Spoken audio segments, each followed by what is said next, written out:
Dando prosseguimento ao estudo, nesta época aí do período intertestamentário, que foi justamente esses 400 anos que Deus não falou, do último livro do Antigo Testamento, Malaquias, ao primeiro livro do Novo Testamento, livro de Mateus.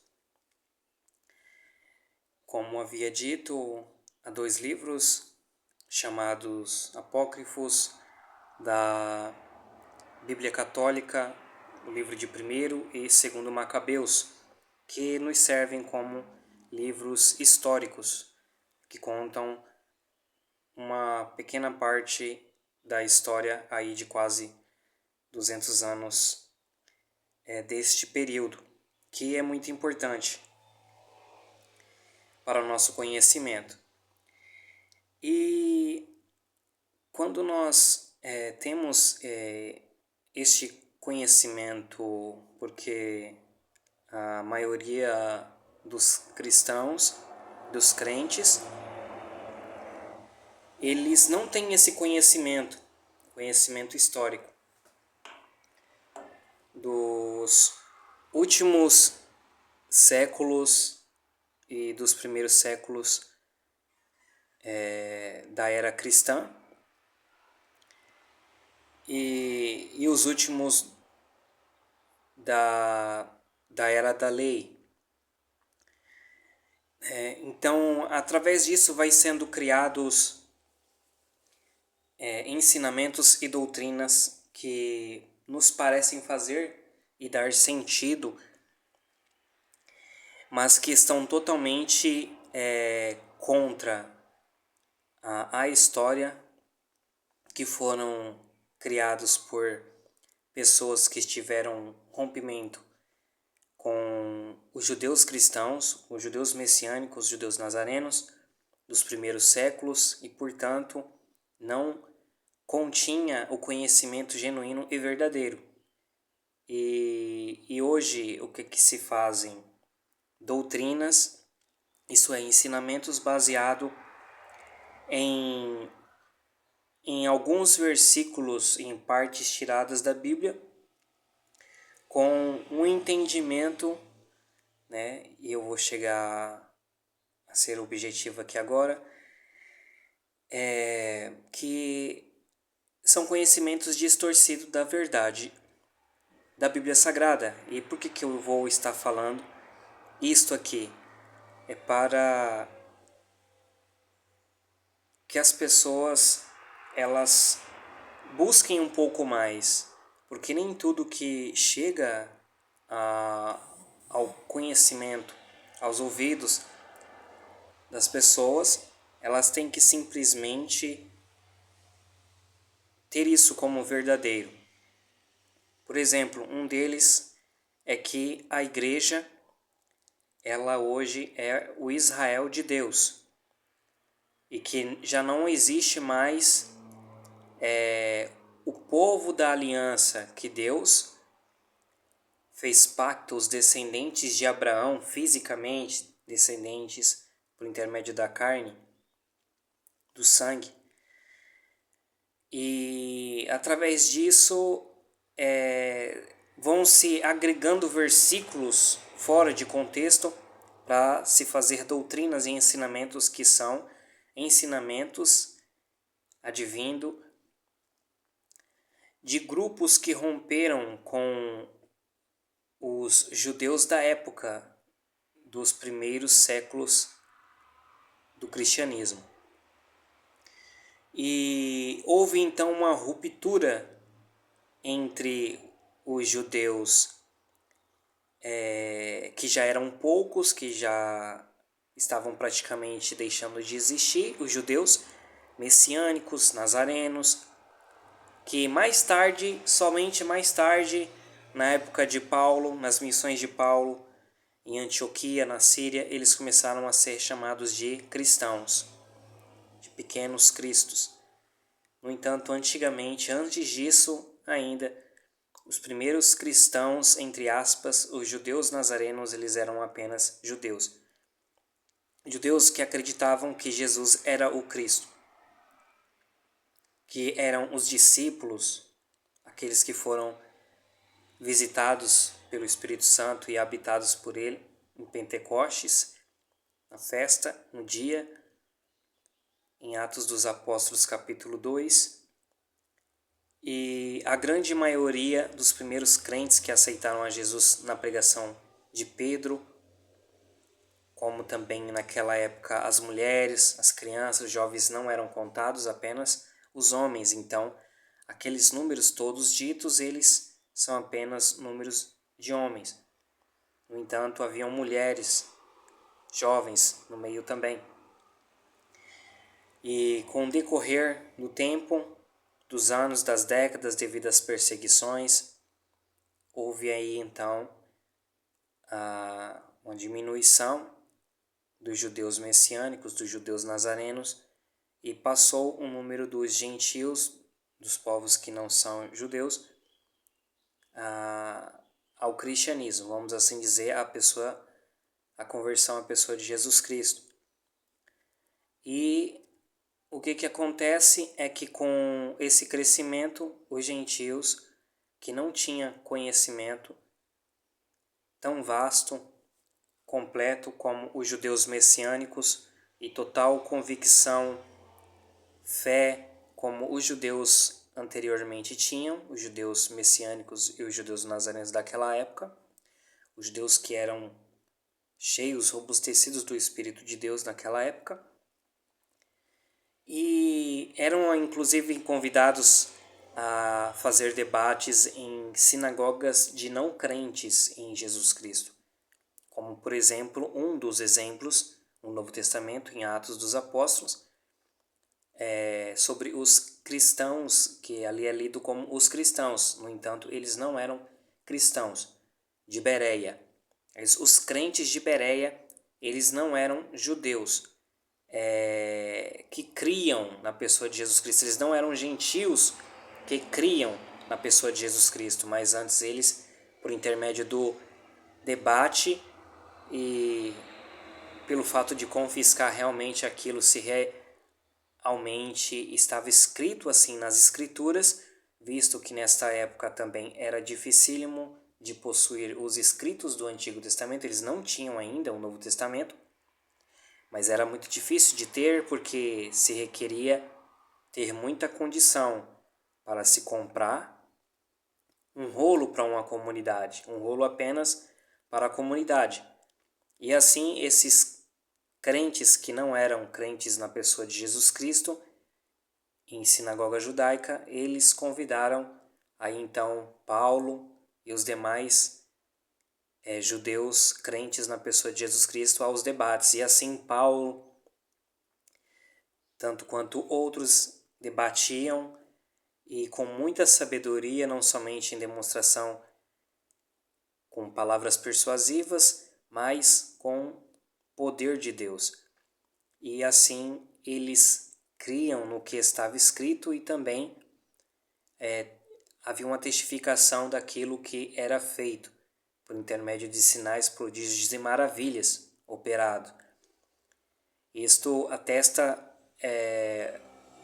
o que muitos de nós, muitas das vezes, não temos conhecimento, que nós saímos apregoando e falando com um tom de sermos mais sábios do que os judeus, porque nós cremos na pessoa de Jesus Cristo, e que isto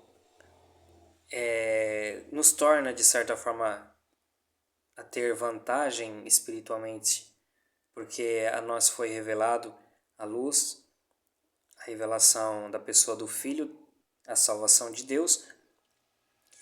No entanto, a primazia está com os judeus, conforme está escrito no livro de Romanos, capítulo de número 9, 10 e 11. Porque para eles foi dado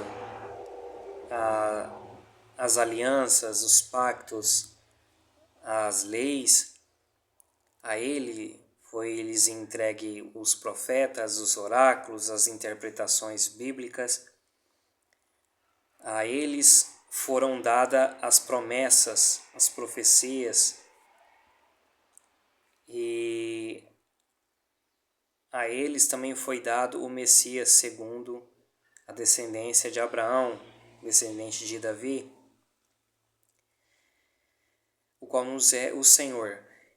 E eu tive que falar tudo isso porque há ainda uma ignorância sobre estes fatos e muitos outros, por exemplo, quando é dito que o povo de Israel antigamente é um povo que eles rejeitaram a Jesus Cristo, rejeitaram a Deus e a salvação, e por isso Deus também os rejeitou. E nós fomos substituídos no seu lugar. Nós fomos postos como o povo que realmente é o povo de Deus, que já não existe mais uma etnia, não existe mais povos gentios, que não são israelitas, e não existe mais judeu. Isto é uma inverdade, um erro gravíssimo de interpretação bíblica, visto que no contexto também fala que dos dois povos Deus fez um, havendo tirado o muro de separação. Que muro que era este? Havia uma separação desde o Antigo Testamento, até mesmo nas questões de culto a Deus, de serviço a Deus no templo, aonde que somente a descendência de Levi, a casa de Arão, os sacerdotes, os levitas, eles tinham o privilégio de servir a Deus no templo, do sumo sacerdote o único, adentrar no Santo dos Santos.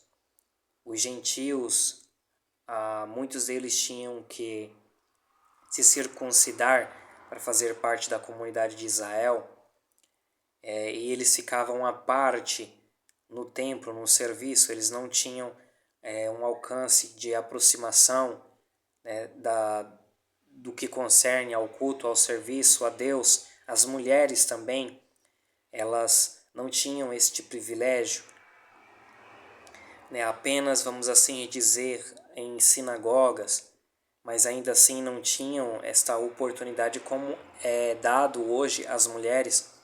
Então, dentro deste contexto, o apóstolo Paulo, ele está falando que Deus, ele derrubou este muro de separação dos povos, porque agora em Cristo Jesus nós temos acesso mediante a Ele, o mediador, o intercessor eterno, sumo sacerdote diante de Deus o Pai.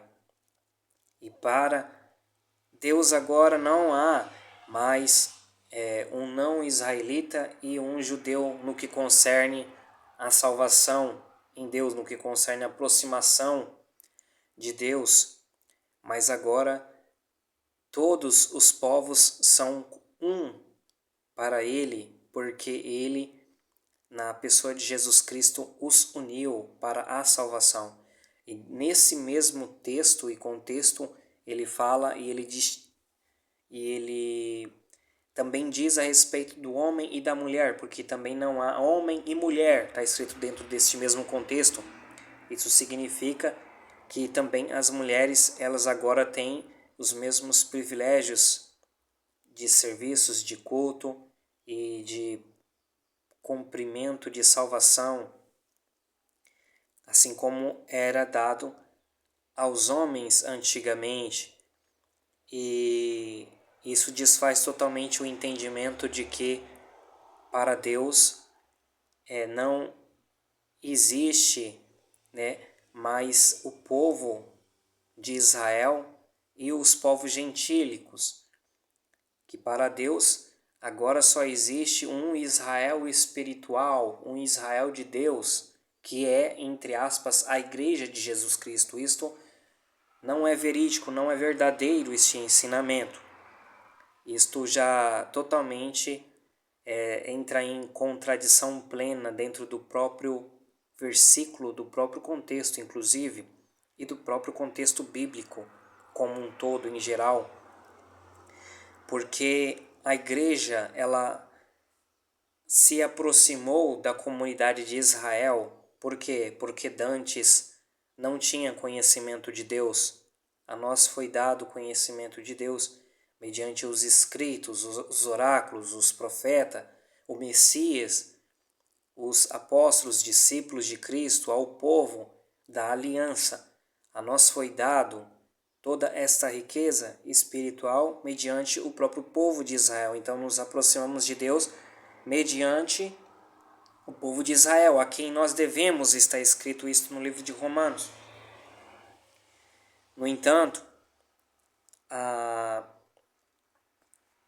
Bíblia, ela diz que esta fé que veio como o primordial, né, homem da fé, vamos assim dizer, o pai, o patriarca Abraão, esta fé em si, ela é tida como uma árvore, uma oliveira, da onde tem uma seiva, né? Da oliveira se sai aí o fruto, né? A azeitona, né? Que é exprimida, é feita o azeite para a unção, o azeite que é o símbolo do Espírito, que é o símbolo da palavra de Deus. E tudo isto, a Bíblia, ela está falando a respeito da nossa aproximação de Deus por intermédio desta fé, a fé, a mesma fé do patriarca Abraão, é o que está escrito ali no livro de Romanos, por exemplo. E existem, quando a Bíblia fala de árvores, a Bíblia ela fala de oliveira, a Bíblia ela fala de figueira, a Bíblia ela fala de videira. Quando a Bíblia ela fala de videira, ela fala a respeito do próprio Cristo. Eu sou a videira verdadeira. Quando a Bíblia ela fala de figueira, ela fala a respeito do povo de Israel. Tem uma conotação desde o Antigo Testamento, a árvore figueira ao povo de Israel. Quando a Bíblia ela fala de oliveira, a Bíblia ela fala a respeito não de um povo no sentido técnico da palavra, como étnico, mas como um grupo de pessoas, independentemente de nações, que estão na mesma fé, enquadrados com a mesma fé do patriarca Abraão, e que estão recebendo da seiva espiritual, que é o Espírito de Deus, que é poderoso para salvar. Então, nós vamos desmistificando, conforme nós vamos lendo as Escrituras, muitas coisas que já ficou impregnado no consciente de grande parte dos irmãos em Cristo Jesus, que por ignorância, falta de conhecimento, eles acabam reafirmando coisas que cada dia mais atrasa o nosso próprio entendimento com respeito aos judeus, com respeito àqueles que Deus ainda tem promessas para cumprir logo em breve, e que, de fato, Deus voltará a sua atenção para este povo, conforme está escrito a respeito dos últimos dias. Isso faz com que o povo de Deus, a chamada igreja, ela muitas das vezes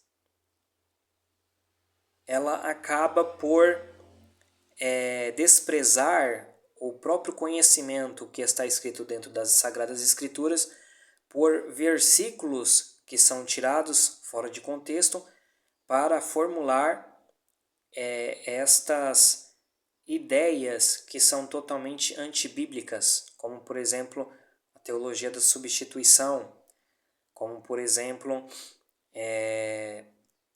agora, né, nós somos o Israel de Deus, nós herdamos todas as promessas do povo de Israel desde o Antigo Testamento, e então, portanto, todavia, o povo de Israel, de fato, já não existe mais perante Deus, né? Ou seja, aí entra algumas teologias, né, que são totalmente heréticas no ponto de vista escatológico, porque, por exemplo, historicistas e preteristas, porque eles têm, e pós-tribulacionistas inclusive, porque eles têm que desfazer das promessas, das profecias dos profetas do Antigo Testamento e colocar isso como o alvo para a igreja. Então, quando Deus ainda tem promessas para cumprir no Antigo Testamento, e ele fala por intermédio dos profetas, Oséias, Malaquias, Jeremias, Amós, Naum, quando Deus ele usa os profetas, Daniel, Ezequiel, todos os profetas do Antigo Testamento, e ele chega a dizer: a nação de Israel, ao povo israelita, ao povo judeu, a casa do sul, a casa do norte e tal.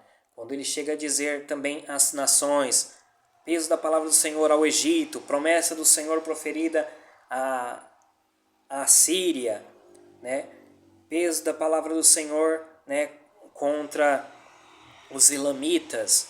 Então ele está especificando lugares territoriais aonde que Deus ele tem ainda profecias para cumprir, que não foram cumpridas de tudo. E isto não diz respeito a um esquecimento, e que tudo que é referente ao povo de Israel seja cumprido na pessoa, na igreja em si, né? Como que se a igreja estivesse substituído Israel. Aí eles têm que espiritualizar, têm que colocar, quando fala de Jerusalém, é porque fala da Jerusalém espiritual, que já não é mais a física, que é escrava e tal. Então, tudo isto é uma ignorância, tudo isto é um conhecimento totalmente fajuto, um conhecimento que não é verdadeiro, que despreza as profecias que Deus deu, que Deus inspirou os homens de Deus no Antigo Testamento para tanto separar os cristãos dos judeus, como que também para que não busque cada vez mais a ter amor pelo povo, a qual também o Novo Testamento nos ensina, e o Antigo também, para nos aproximarmos deles. Por quê? Porque é orando por intermédio de Jerusalém, é orando por intermédio do povo de Deus, que Deus ele não rejeitou o povo de Israel. Como está escrito no livro de Romanos, capítulo de número 11. E fazendo assim essa aproximação que o Espírito de Deus começa a trabalhar. Porque não há conversão se não há quem pregue, né? Aí podemos até dizer, mas foram quase 2000 anos de evangelização para os judeus. Na verdade, depois que os apóstolos morreram, que aí surgiram os pais da igreja, que veio, né, todo os séculos que se passaram, os milênios, inclusive até 1500, veio a Reforma Protestante, a Contra-Reforma, veio Martinho Lutero, Calvino, tantos outros mais, e por último as igrejas, né, protestantes e pentecostais. Tudo isto ficou mais focalizado nos povos gentílicos, né? no povo que não era o povo de Israel, mas focado nas nações, porque era uma promessa já dada a Deus, por Deus, desde o Antigo Testamento. como por exemplo o profeta Isaías falou muito sobre isso, né, de que as nações estariam para ouvir o Messias, que o Messias seria luz para as nações esperariam por ele. E isto é uma realidade, é o que se cumpre hoje, né? E já passaram aí 2000 anos, né? E Deus, ele está salvando as nações por intermédio de um judeu, por intermédio daquele que foi desprezado não somente entre os judeus, mas ainda continua sendo desprezado em grandes números de nações no mundo afora. E todo este conhecimento eu tive que falar porque as pessoas elas precisam compreender, elas precisam entender ainda mais. Ainda existem outras teologias, existem outros conhecimentos que não são bíblicos, que são levados como jargões, né, para sustentar, né, a fé de cada um, quando na verdade não há um pleno conhecimento das Escrituras Sagradas. Então, por isto, ele sempre tem que, por exemplo, pegar as profecias do Antigo Testamento e espiritualizar elas, quando Deus falou por intermédio dos profetas de uma forma objetiva, com endereço, ou porquê daquilo. Tudo tem um contexto, não existe um anacronismo, não há necessidade de pegar o mundo de hoje e interpretar conforme nós estamos vivendo o mundo de hoje. A Bíblia ela não se interpreta dessa forma.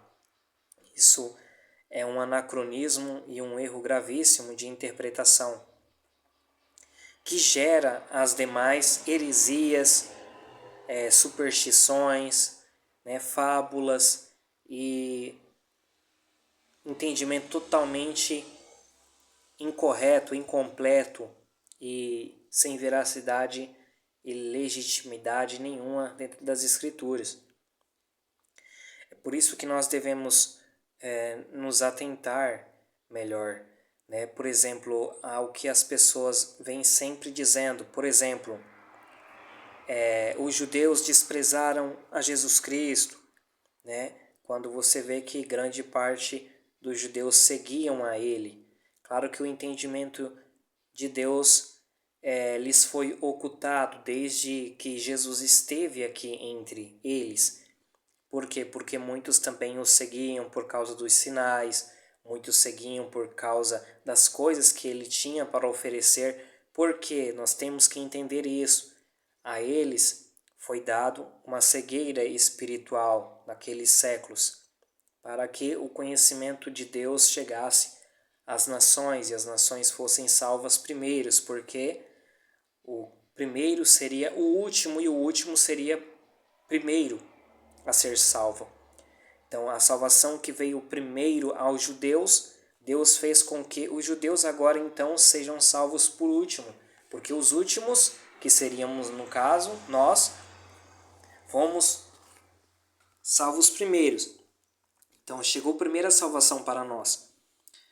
E Deus mesmo é quem cegou o entendimento deles para que fosse alcançada as nações e a plenitude dos gentios houvesse entrado.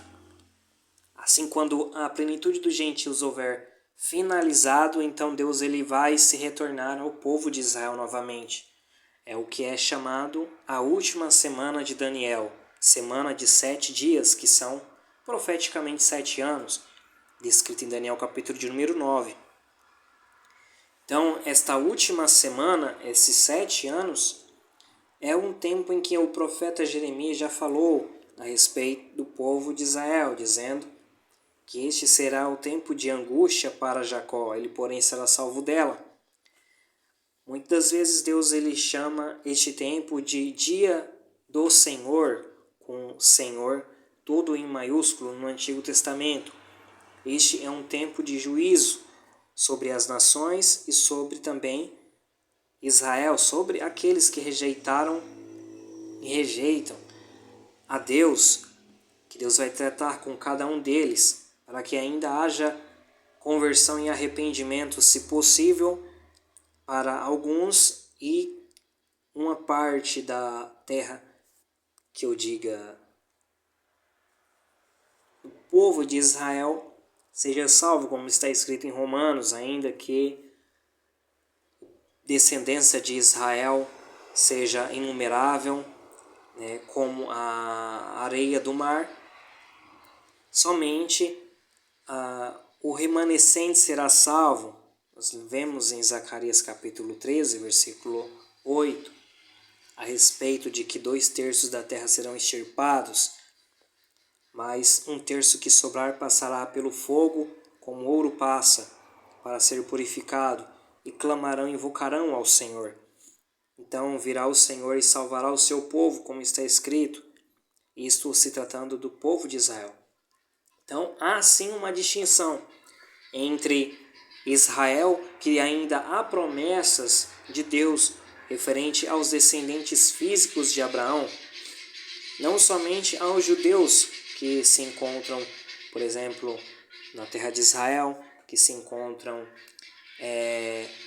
em grande número nos Estados Unidos e em outras nações, mas também aos descendentes israelitas, aos descendentes daquelas tribos que se perderam, as 10 tribos que se perderam em 721 no cativeiro assírio.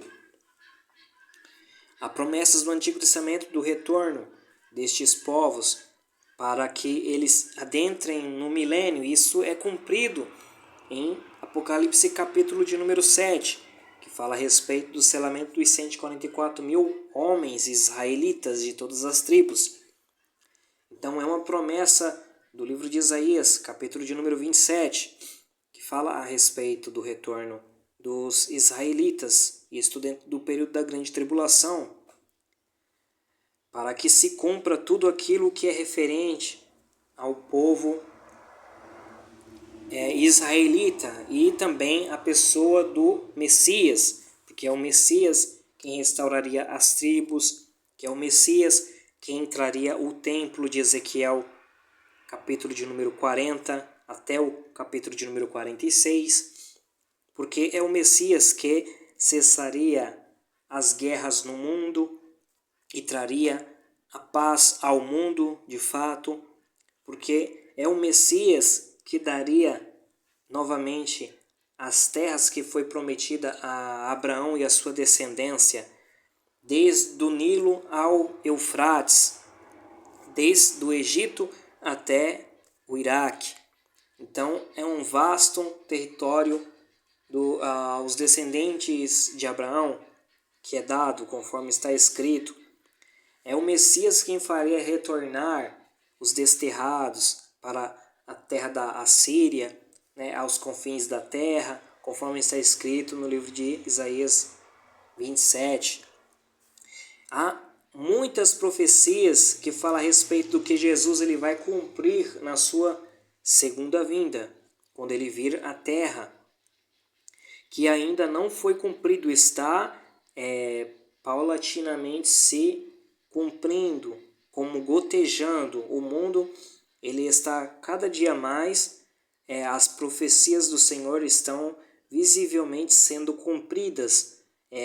Coisas estão acontecendo no mundo que nos fazem entender isso, que nos faz compreender que estão cada vez mais como passos, dando passos, e aos poucos o nosso entendimento vai ficando mais aguçado sobre estes fatos, que é o ressurgimento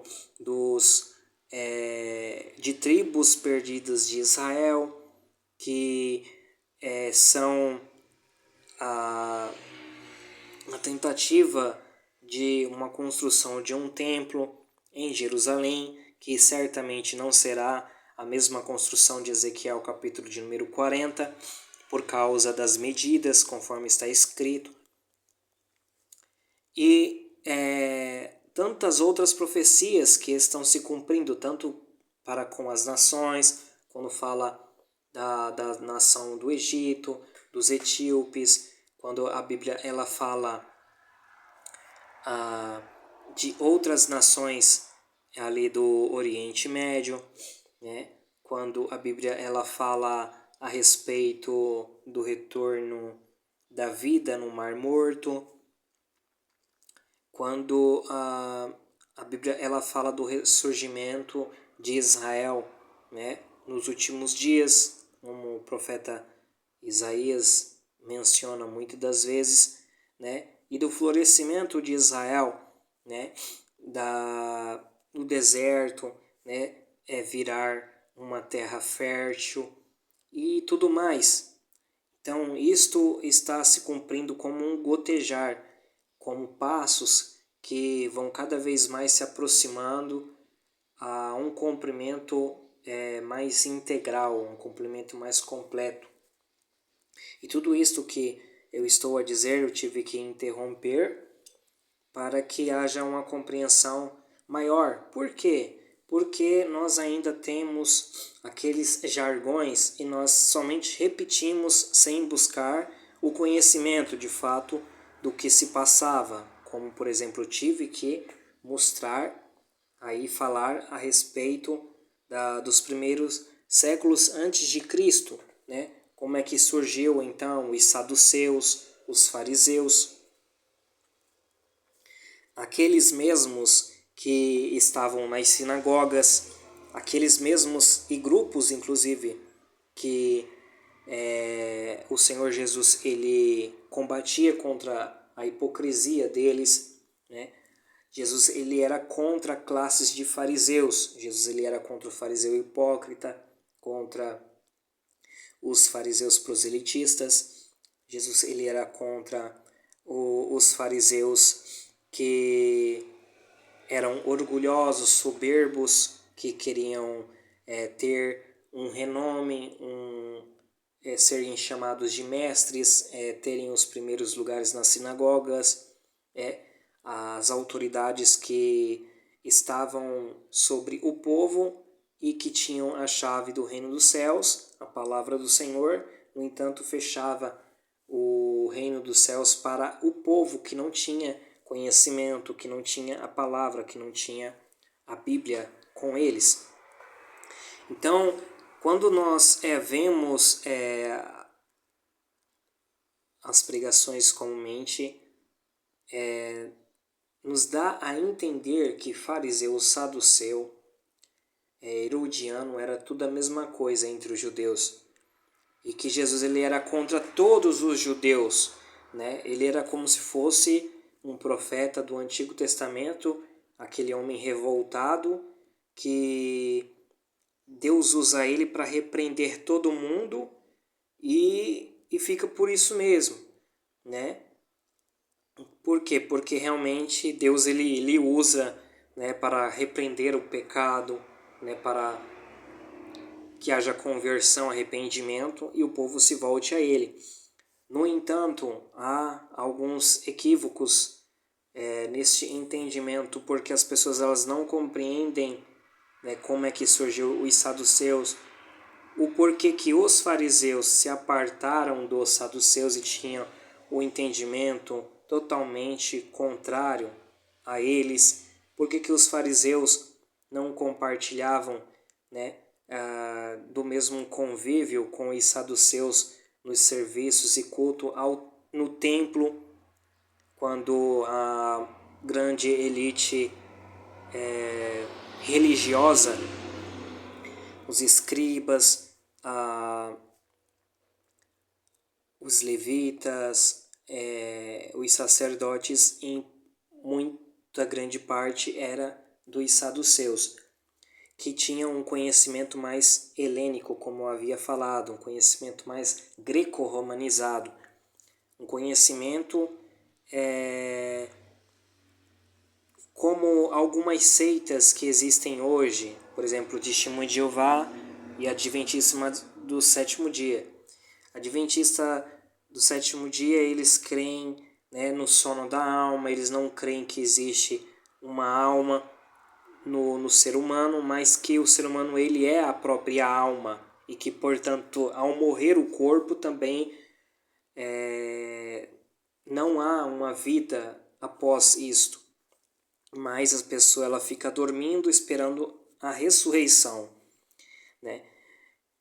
E eles acreditam em outras coisas, como por exemplo o testemunho de Jeová, né? Não doar sangue, que Jesus ele era um anjo, né? Antes de vir, né? E estas outras coisas assim que estão totalmente fora da Bíblia. Eles não criam, vamos assim dizer, os saduceus não criam no mundo espiritual como de fato ele é. Eles não criam na ressurreição como de fato se dará. Eles não criam, né, no retorno glorioso do Messias, vindo em glória desde o céu como era profetizado por Daniel. Eles não criam, né, em anjos como os fariseus criam.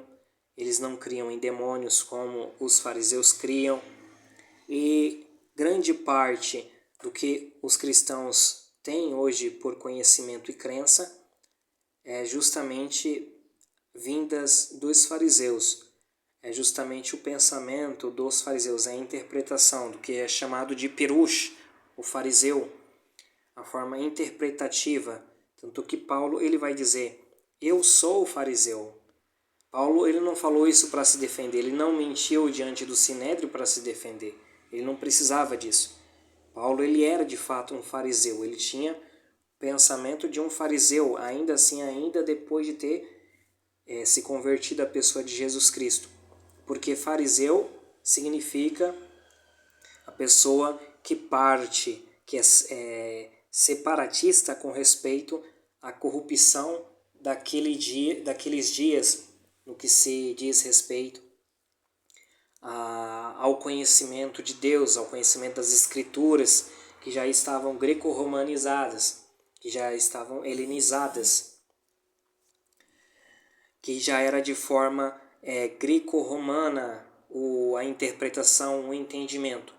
Quando as pessoas elas não têm esse conhecimento, né, de como é que se deu dos saduceus se implantarem no templo e corromperem ainda mais o templo, quando as pessoas elas não têm conhecimento de que os fariseus, Jesus ele não era contra todos os fariseus, Jesus ele era contra classes de fariseus, porque existiam fariseus que seguiam Jesus Cristo, existiam fariseus que não somente estavam como serpentes lá, né, amando de levitas, mas que existia fariseus que ajudavam o ministério de Jesus Cristo, que alertavam Jesus Cristo, estavam com ele também, quando Herodes falava que ia fazer algo, que mandava Jesus Cristo sair de uma cidade, quando muitos dos fariseus seguiam Jesus Cristo e tinham ele por mestre. Primeiro, por quê? Porque para se pregar dentro de uma sinagoga, né, uma sinagoga que era farisaica, porque as sinagogas foram construídas, as sinagogas elas foram feitas como uma idealização farisaica, para se separar do templo corrompido daquela época. Então, haviam muitos trabalhadores, pessoas que tinham muita condição entre os fariseus, por exemplo, José de Arimateia, Nicodemos, e estes homens, eles então conseguiam construir estas sinagogas para que ajuntassem cada cidade nos sábados, isso também está escrito no livro de Atos, e houvesse culto que não fosse necessário estar no templo, como era sabido, e assim o povo sempre se reuniam em festas bíblicas no templo, vindo não somente de Jerusalém, de toda Israel, mas até mesmo de todas as nações, muitos judeus, para o templo em dias festivos. No entanto, a Bíblia ela nos dá o entendimento correto, todavia nós precisamos também de ter o conhecimento histórico dos fatos.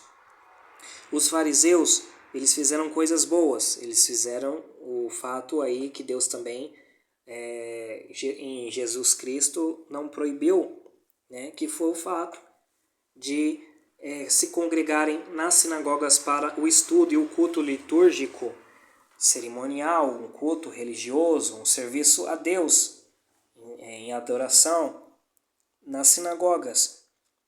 Quando haviam então chamados de Rabi, Rabi, Raboni, né, para as mulheres, mestre, estes homens que assim se autodenominavam, eles eram homens muito estudiosos, homens que se debruçavam das escrituras e que tinham grandes nomes no meio do povo. E que então Jesus Cristo ele fazia parte deste grupo de fariseus para poder ter lugar de fala em sinagoga, para, por exemplo, quando é dado a ele o livro de Isaías e o livro já estava aberto. E por quê? Porque as pessoas elas têm que ter conhecimento, né, sobre como que de fato até o dia de hoje é pregado nas sinagogas o Antigo Testamento, por exemplo. Porque ali não foi uma revelação que Jesus ele abriu o rolo e Deus já tinha dado para ele, olha lá no livro de Isaías capítulo tal, vai estar falando sobre isso, fala sobre isso para o povo aí que está se cumprindo, né, como aquele capítulo e versículo de Isaías que fala: o Espírito do Senhor está sobre mim, pelo que me ungiu para pregoar as nações, né, aos humildes, aos simples, para curar, para restaurar e para libertar, a pregoar o ano aceitável do Senhor. E ele interrompe nessa parte do versículo que diz, né, seguindo, né, e anunciar o dia da ira do Deus Todo-Poderoso e de sua vingança. Ele interrompe o versículo aí quando ele está falando aqueles versículos ali para o povo e ele apregoa naquele dia.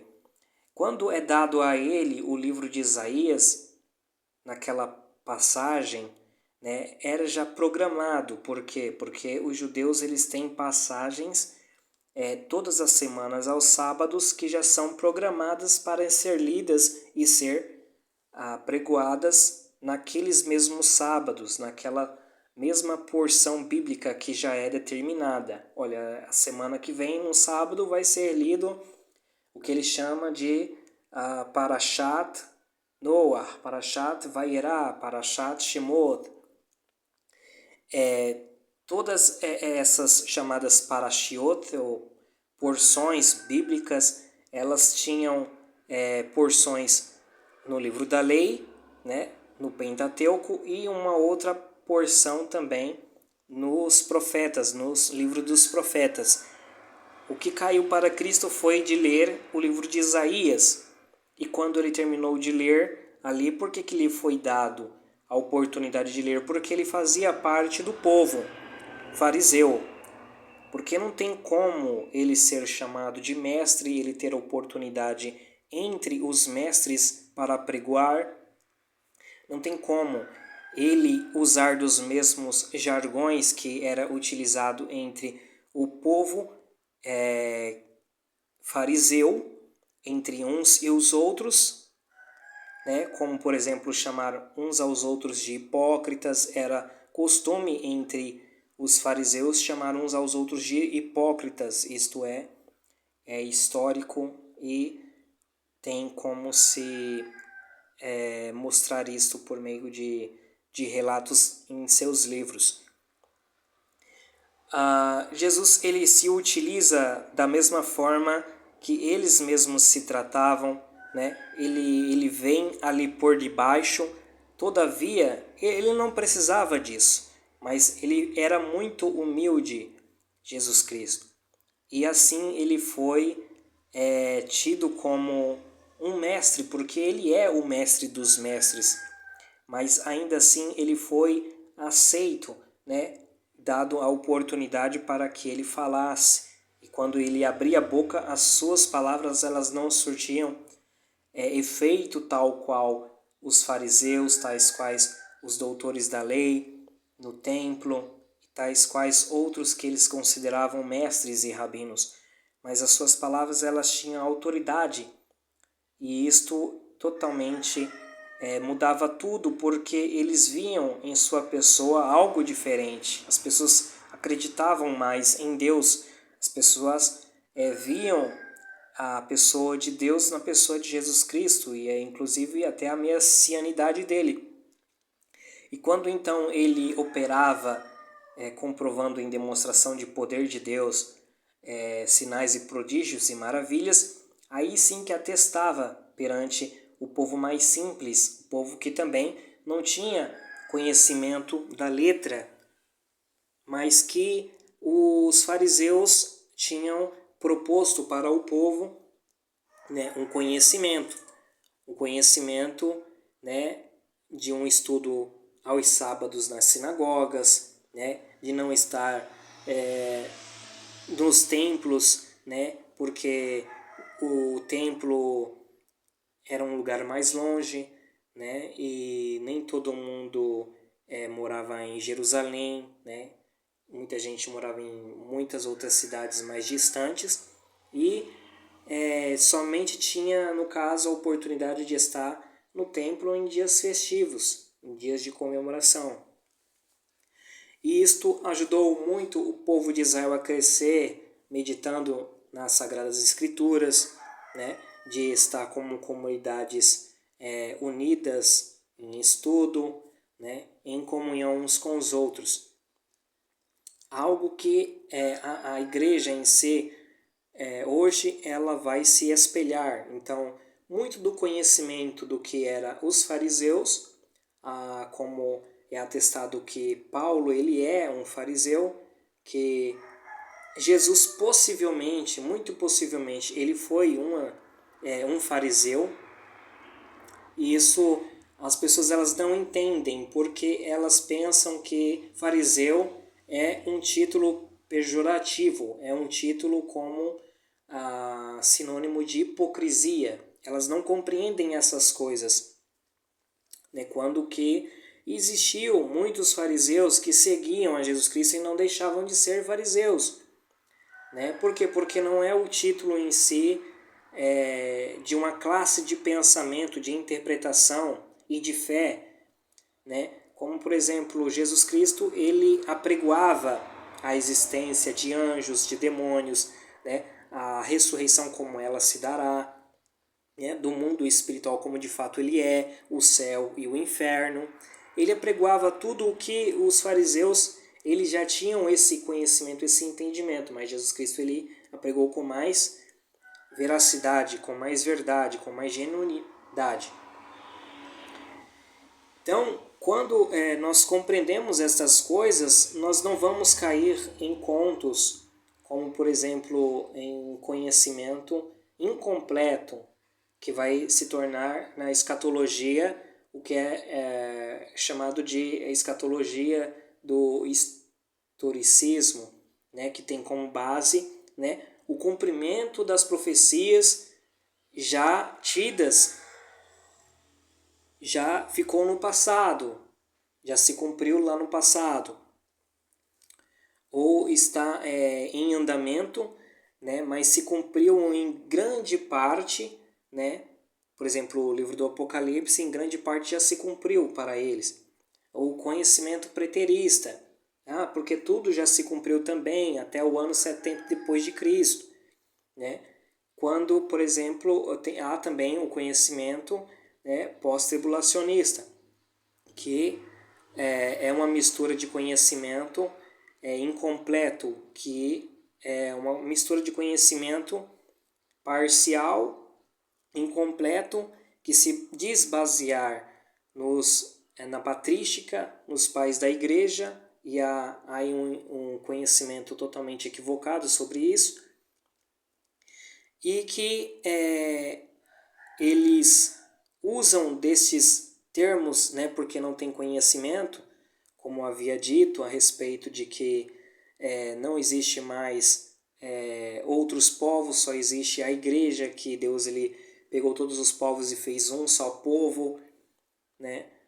E eles pegam todo este conhecimento e eles não estudam a história da igreja, eles não estudam o contexto histórico, né, de como é que surgiu os saduceus, os fariseus, como que os cristãos primitivos eles se apartaram por ser maioria gentílica dos judeus, né, porque eles já não tinham mais o conhecimento, eles já não tinham a mesma fé fervorosa que tinham os judeus messiânicos e os judeus nazarenos, os primeiros batizados no Espírito Santo, né, em Atos dos Apóstolos, os primeiros cristãos, né, judeus. Eles não tinham esse conhecimento tal como nós, por exemplo, temos hoje.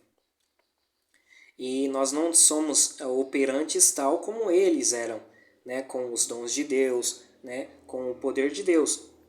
No entanto, aí houve uma ruptura entre os cristãos dos séculos seguintes, porque eles acabaram fazendo as suas teologias, né, se separando dos judeus, se separando totalmente, tanto não querendo que houvesse mais conversão desses judeus, porque quando eles pregavam havia então uma resistência, né? E dessa mesma forma aí começou a surgir outros líderes cristãos, né? Em meio aos pais da igreja patrística e por aí principalmente depois, né, do Império Romano fazer, né, fundar a Igreja Católica Apostólica Romana, principalmente a grande perseguição, né, aqueles que são ditos cristãos, que como eles se intitulam, né, os católicos romanos. Uma grande perseguição tanto aos judeus messiânicos, nazarenos, como aos judeus que não criam na pessoa de Jesus Cristo, como também aos cristãos genuínos entre as nações, que não se prostravam perante as doutrinas heréticas, a todo o sincretismo religioso que havia se formado, né, dentro daquela suposta igreja, pseudo-igreja.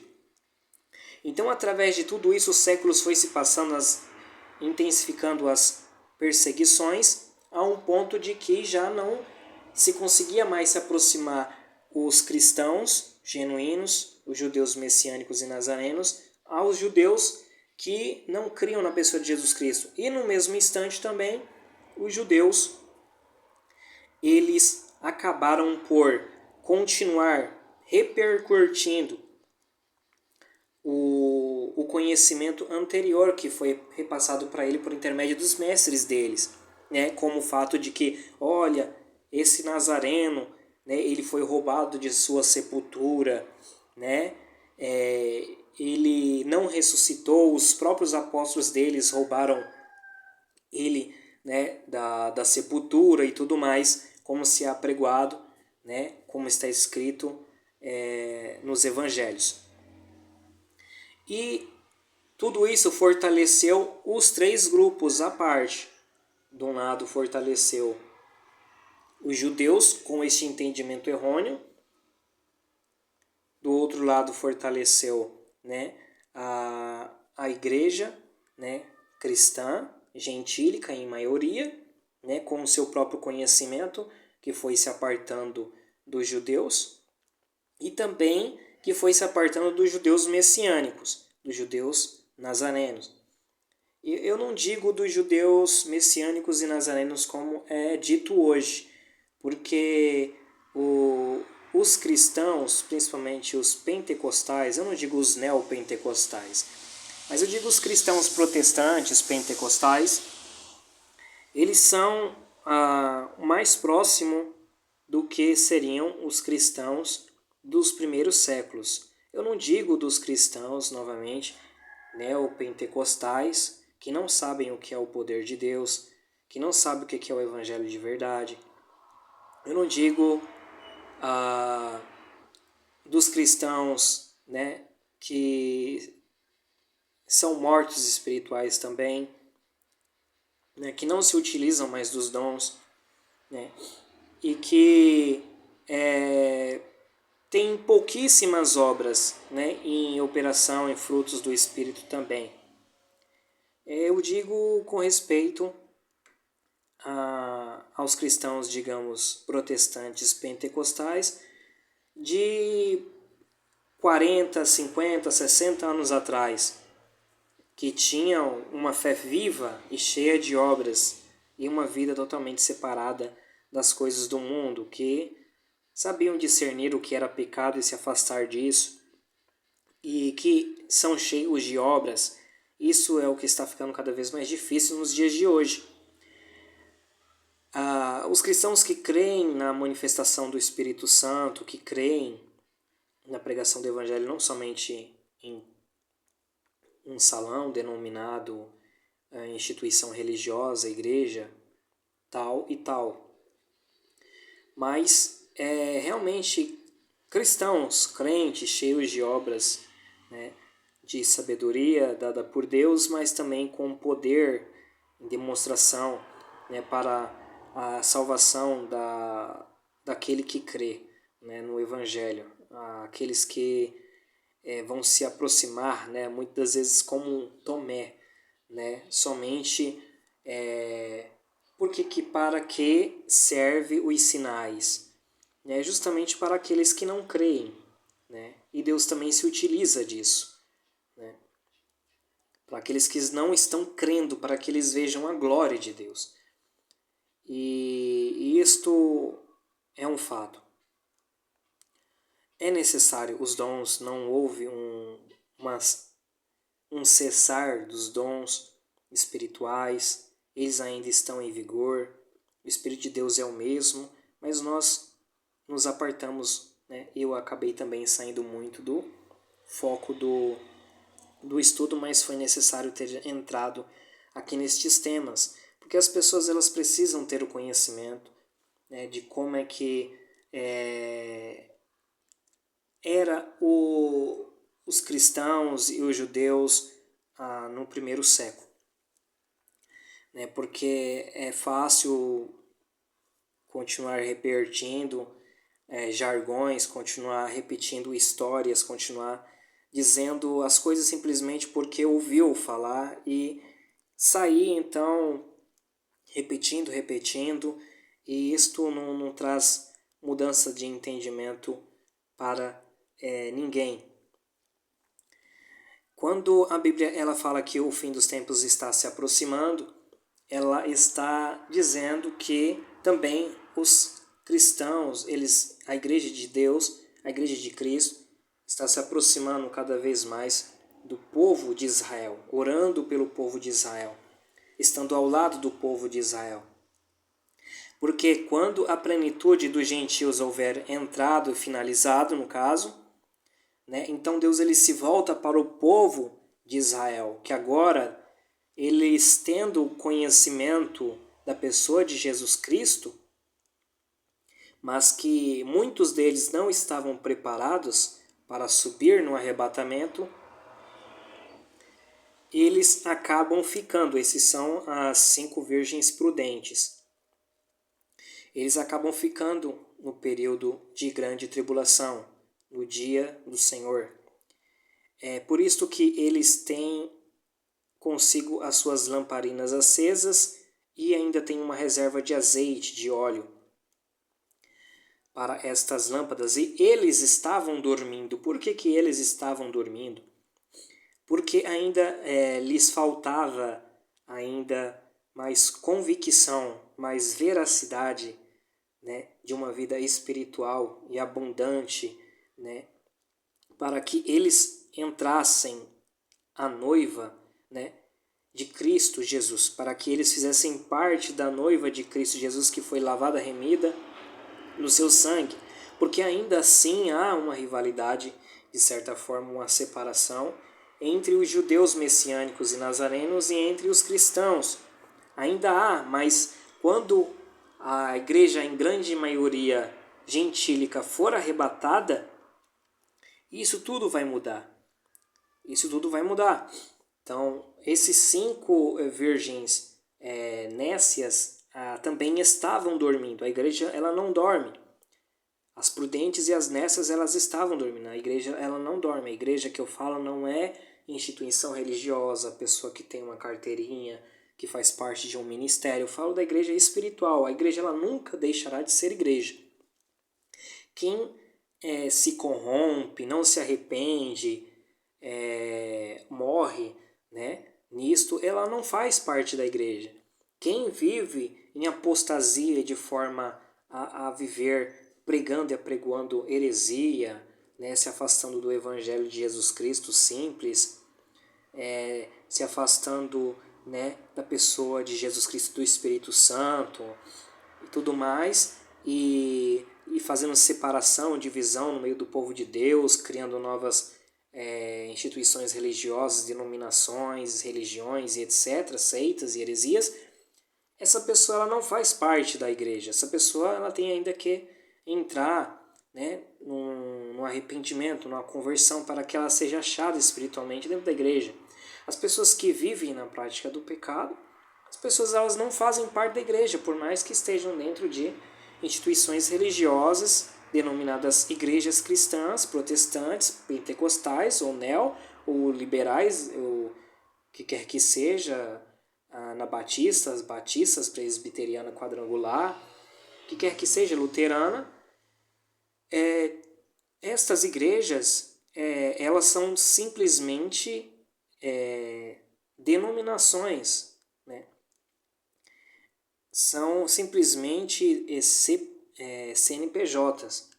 Mas para Deus, ele vê apenas aqueles que foram lavados e remidos no sangue de Jesus Cristo, independentemente de denominações, mas que estão em lugares que também fazem e pregam o evangelho, né, de Jesus Cristo com verdade, que vivem essa verdade na praticidade. Essas pessoas, elas então fazem parte de uma igreja espiritual. E é essa igreja espiritual que vai ser arrebatada. Não é a maioria daqueles que se autodenominam cristãos. Então existe essa diferença. Quando nós compreendemos essas coisas, daí fica simples e fácil de entender o porquê que poucos vão ser arrebatados e uma grande multidão vai ficar, inclusive os judeus nazarenos, judeus messiânicos. Uma boa parte deles vão ficar, infelizmente. Por quê? Porque existe ainda uma rixa, uma rivalidade entre eles, porque muitos deles se autodenominam também donos da verdade. Porque muitos deles acham que eles são, vamos assim dizer, aqueles que foram os escolhidos por Deus, e isso jamais vai mudar o pensamento deles, que eles que têm que ser seguidos, entende? Que os gentios têm que fechar as suas igrejas, entendeu? E tem que judaicizar as suas igrejas, entendeu? Muitos deles também ainda estão dormindo, essa é a verdade. Quando a igreja lá for arrebatada, a igreja espiritual, isso daí é um fato. Eu consigo comprovar isso não somente biblicamente, o que é óbvio biblicamente, mas as pessoas têm que fazer muito esforço para desacreditar nisso. Quando a igreja ela for arrebatada, e como eu disse, não é todos aqueles que dizem que são crentes, é uma minoria. Esses judeus messiânicos, Deus vai se voltar para o povo de Israel. E aqueles que tiverem nesse período, as 5 virgens prudentes, elas vão acordar na meia-noite, quando então haverá os profetas de Deus pregando, que são as 2 testemunhas, no período da grande tribulação, que são os amigos do noivo, anunciando: eis aí o noivo vem vindo. Só que daí não é o noivo que está vindo de encontro a noiva. Não, porque a noiva já está com o noivo. O noivo ele vem vindo para julgar a terra na sua segunda vinda, após. Então as 2 testemunhas elas estão pregando juízo sobre a terra. O que acontece?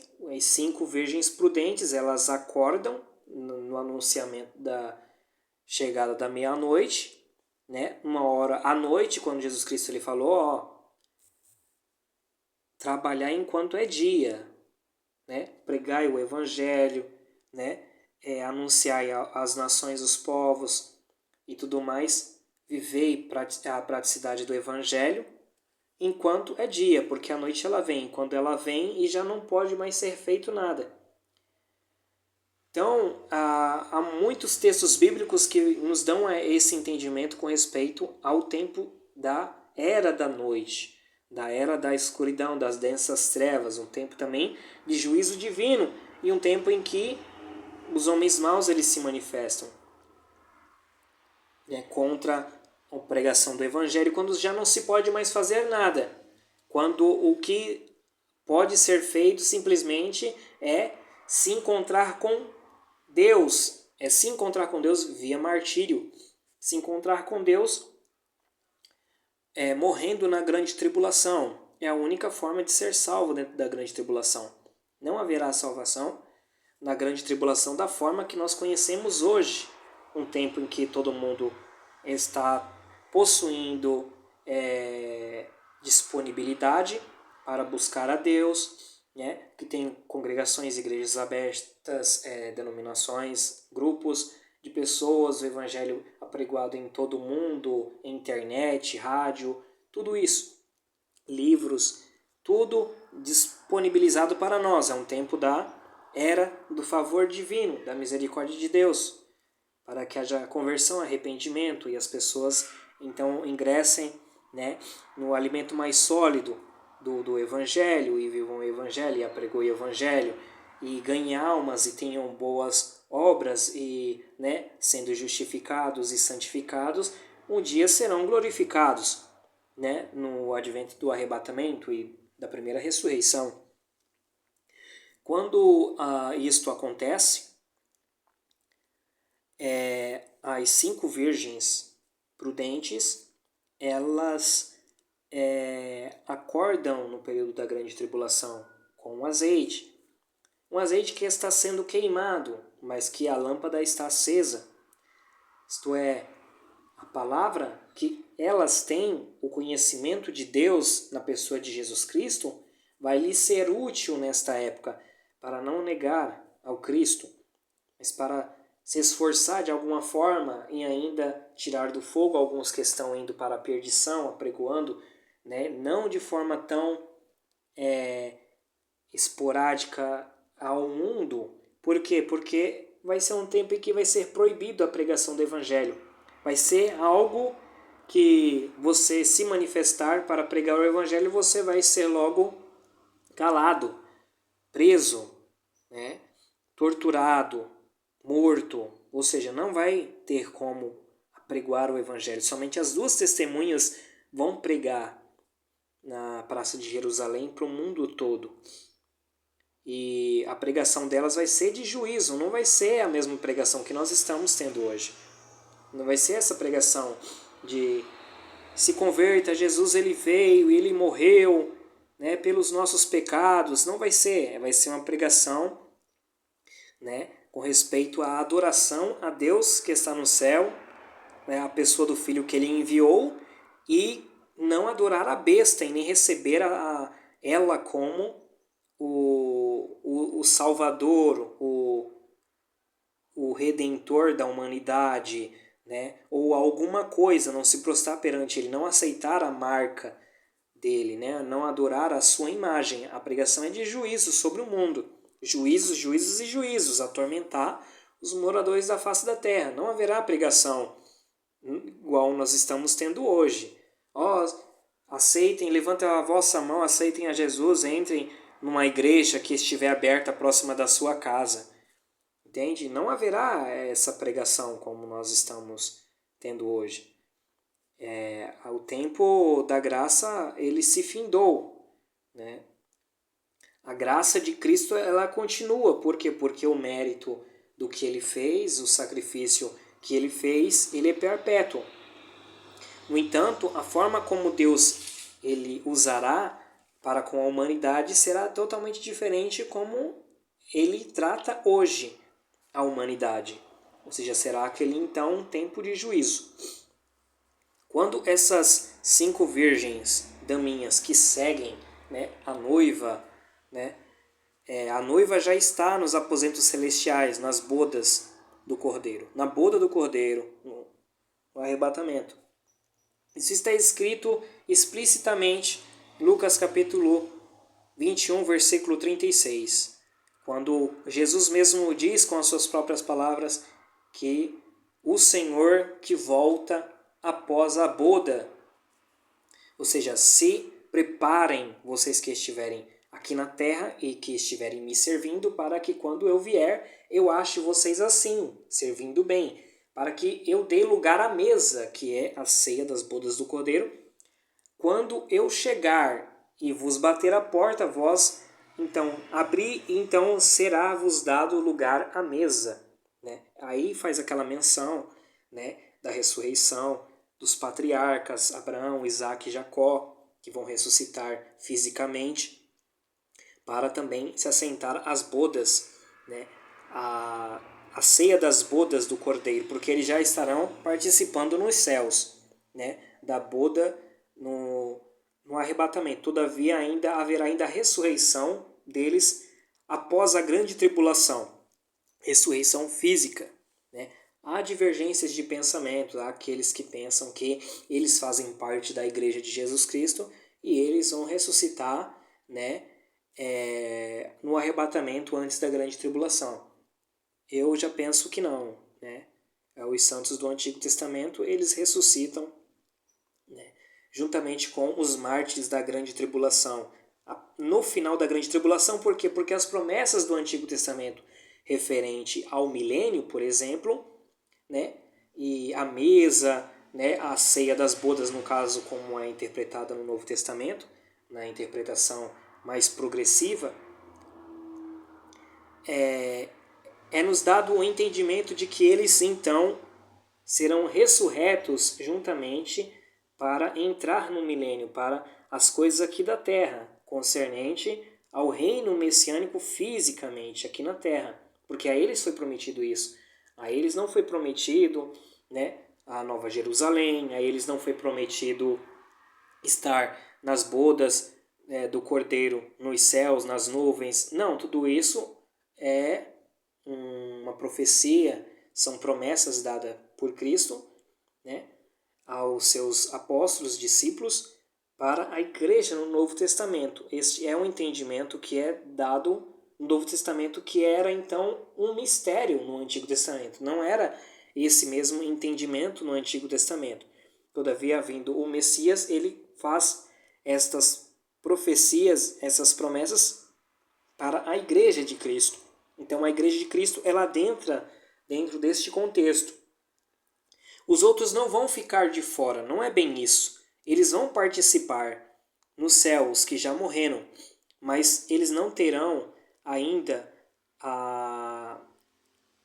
as demais promessas se cumprindo, né? Como muitos estarão, né, da igreja, né, do Novo Testamento, como foi prometido a eles. Então, a Bíblia,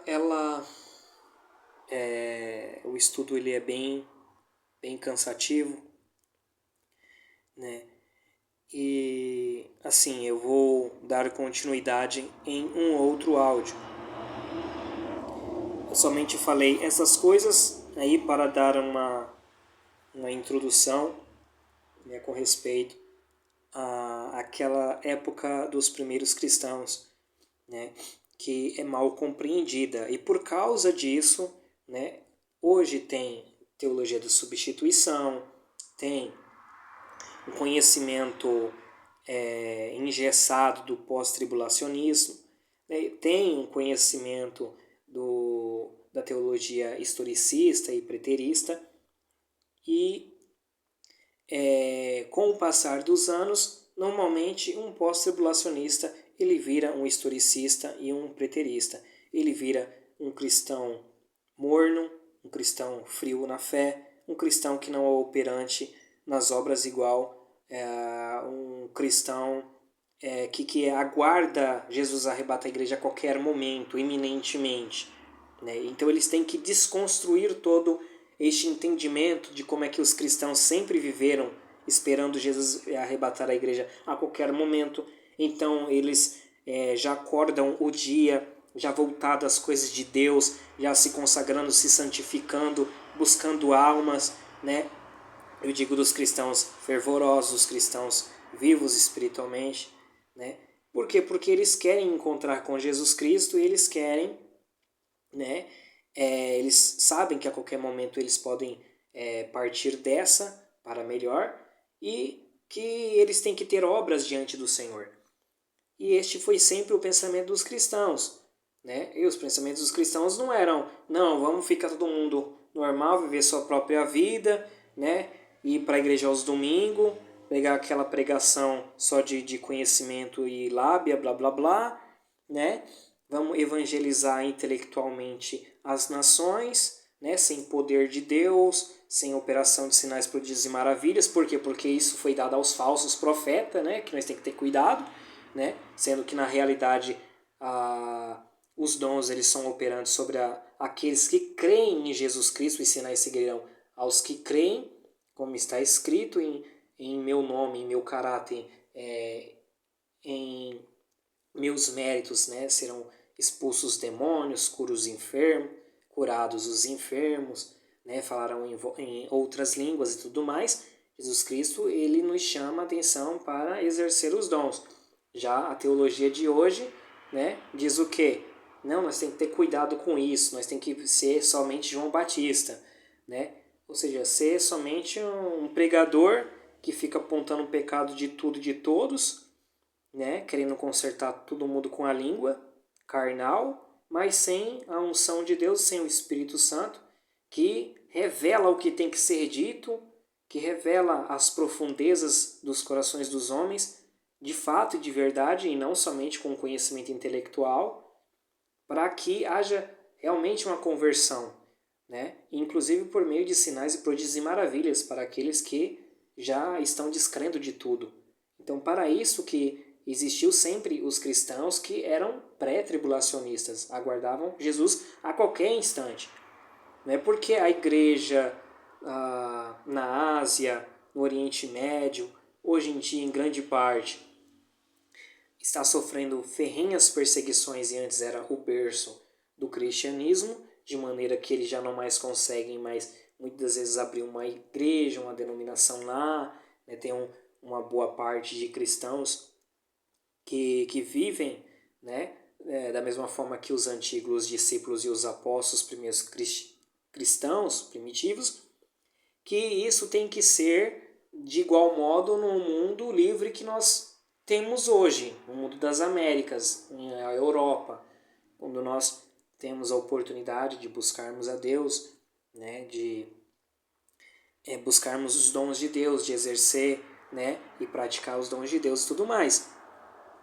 Não, que nós temos que abaixar a guarda, nós temos que ficar esperando, né, viver aquela vida de oração de 1 minuto, né, abaixar a guarda, né, e aos domingos para a igreja, igual aos católicos, ficar esperando os governos do mundo satanás com toda a sua operação, né, operar situações em constituições das nações, né, mudar as leis, proibir o evangelho e todo mundo fica lá de baixa guarda, né, sem lutar, simplesmente aquele evangelho meia boca, né, dizendo, eu defendo que os cristãos da patrística defendia, né? Não é assim, né? A nossa vida, a vida do cristão, ela vai ser pautada, né, em batalhas espirituais, né? Em guerras espirituais, não com armas físicas, né, com armas humanas, mas com as armas espirituais que são poderosas em Deus. Então é isso, né? Então vou dar continuidade aí num outro áudio. Deus abençoe.